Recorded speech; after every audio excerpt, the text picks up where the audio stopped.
Thank you so much for joining us tonight.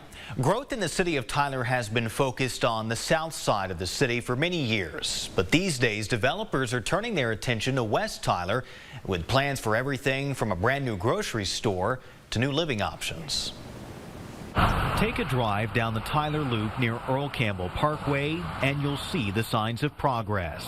On the west side of the loop, this land is being developed for what the Brookshire Grocery Company is calling a new generation store. This will be the third concept, from what I understand, that Brookshire's has done with this particular store.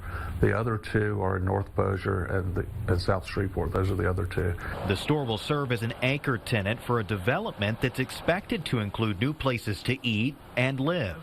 There's a lot of plans for single family and multifamily residential, west of that, behind that store.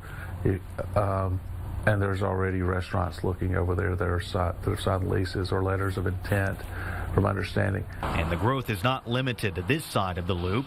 Across the way, crews are conducting controlled burns as they work to clear land for the Genicove Real Estate Group, a piece of property already piquing interest.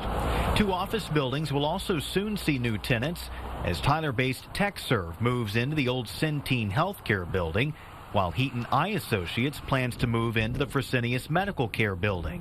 One of the things that with Fresenius and Centene post-COVID is, like many companies, they realized their workforce could be efficient for the roles they had in those buildings working from home.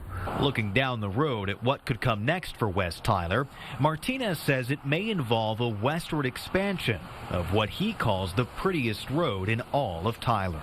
I think you've got to pay attention over the next decade to transportation, with Earl Campbell potentially being extended to Highway 31. That's going to open up a lot of property for development and give mobility, better mobility to that part of our community. And you saw that controlled burn, 2 of them in that story. Don't be alarmed by all the smoke and the fire. The burning of that brush at the Loop and Earl Campbell Parkway could continue all the way through next Wednesday.